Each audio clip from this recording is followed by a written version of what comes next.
Les jours, lorsqu'il est 18h sur Triumph FM 90.3 MHz. Et nous allons poursuivre cette séquence de découverte avec frère Roger Dinan. Bonsoir et bienvenue à nouveau dans la brise du soir. Bonsoir Stéphane, et je profite de cet instant pour dire bonsoir à tous les auditeurs de Triumph FM. Voilà, il faut dire qu'on s'habitue déjà aussi à cette tranche, à la brise du soir. Oui, ça dure déjà près de mois. Je crois qu'il y a de quoi franchement s'habituer. Et c'est un régal de s'y retrouver. Un véritable régal. Ce bouquin, je ne pourrais pas dire peut-être le mot bouquin n'est pas approprié parce qu'on peut avoir l'impression que c'est un petit document. C'est un manuel. Un manuel, un voilà. ouvrage. Un ouvrage. Un véritable manuel d'apprentissage de la vie chrétienne, la marche avec Jésus-Christ. Souviens-toi que tu as été aussi esclave au pays d'Égypte. On en reparlera tout à l'heure. Vous lisez les journaux souvent? Ça vous arrive de lire les journaux? Par moment, je lis. Par moment, c'est possible que je lise. Voilà. Mais vous vous informez quand même de l'actualité, n'est-ce pas?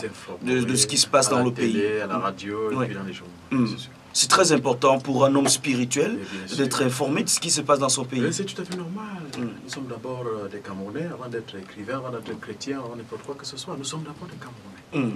C'est vrai que d'aucuns vont vous dire nous sommes d'abord chrétiens avant d'être Camerounais. Bon, c'est une polémique qu'on ne va pas faire ce soir. On va pas y revenir ce soir. Ils disent qu'ils sont du ciel d'abord avant d'être de la terre. Frère Roger Dinan, en tant que membre de l'église chrétienne au Cameroun, on n'a pas vraiment vu cette autre branche de l'église qu'on va dire pentecôtiste ou protestante de manière générale, évangélique, voilà, c'est le mot qui rassemble une plus grande France, se mobiliser dans le cadre de l'accompagnement de l'État, dans le cadre de l'accompagnement des institutions pour résoudre ces tensions dans le pays. Oui, ben, moi je pense pour moi que le problème ici c'est qu'on n'a pas donné l'opportunité à l'Église, n'est-ce pas, de se mobiliser. On devrait donner l'opportunité à l'Église. Dans notre pays, on ne donne pas. On n'a pas donné l'opportunité à l'Église de se mobiliser. Et l'Église est devenue un peu comme morte, inexistante dans une situation comme celle-ci. Alors, le cardinal Christian Toumi voulait bien, n'est-ce pas, faire entendre la voix de l'Église. Oui. Mais vous conviendrez avec moi que jusque-là, on ne lui a pas permis, n'est-ce pas? On ne lui a pas permis. Il y a beaucoup de doutes, n'est-ce pas, qui a plané sur cette conférence qu'il voulait bien, n'est-ce pas, tenir dans le sud-ouest ou dans le nord-ouest. Mais je pense que ce n'était que normal. Voilà. On espère que l'Église pourra peut-être, parce que ce n'est pas encore terminé, ça coince encore, avant que ça n'aille plus loin, que l'Église de réveil se lève pour dire quelque chose, pour faire quelque chose également par rapport à tout cela. Ah, pourquoi pas, frère Roger Dinan? Bon, je suis très mal posé pour pouvoir donner mon avis là-dessus. Je suis vraiment très mal posé. En tant que membre de l'église de réveil, je suis vraiment, en tant que un fruit de ces écoles de formation biblique. Je dis bien que je suis mal posé pour donner mon avis là-dessus, parce que, vous savez, la politique, les politiciens le font d'une manière très réservée. Donc ça fait que si ils avaient eu cette prétention, n'est-ce pas, de revenir demander le conseil, n'est-ce pas, de l'Église, ou bien demander la prise de position de l'Église. Je pense que ce serait à cet instant que nous, on pouvait, n'est-ce pas, se permettre, n'est-ce pas, de dire que, bon, voilà, pour nous, c'est ceci. Bon, mais comme ça ne se passe pas de cette manière-là, qu'est-ce que vous voulez qu'on fasse? Moi, je dis, c'est comme un coup d'épée dans l'eau, que tout ce qu'on dira dans notre petit coin, dans notre petite congrégation, mais ce serait vraiment comme un petit coup d'épée dans l'eau.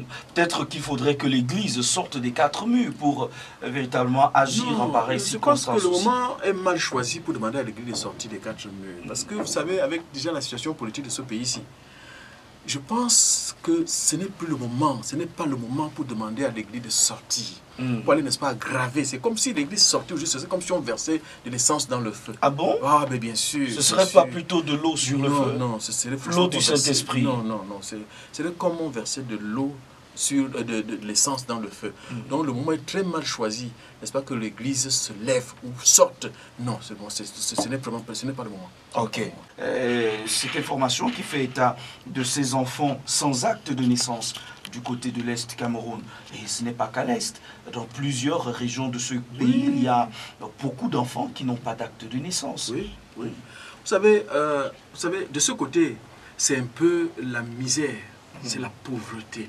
Enfin, c'est même encore, jusqu'aujourd'hui, quand on dit aux gens que il y a encore des parties de ce pays où les gens ne savent pas que les femmes accouchent à la maison, qu'ils ne savent même pas qu'il y a des maternités qui existent. Il y en a.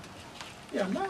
Donc ces enfants naissent comme ça, la maman n'est pas consciente de ce que son enfant n'a pas, que cette pièce, il n'a pas conscience que cette pièce qu'elle ne va pas demander, qui se fait même un peu d'une manière gratuite. Bon, mais quand on dit même que c'est gratuit, c'est vraiment pas très gratuit aussi que ça.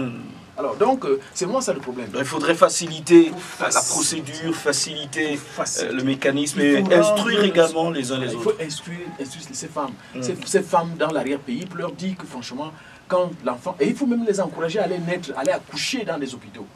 C'est vraiment ça, c'est ce qui tout commence. C'est vraiment ça. C'est très important. Hein. C'est très important de permettre aux uns aux autres de pouvoir avoir l'acte de naissance. C'est ça qui permet d'avoir une existence juridique dans l'État. C'est vrai.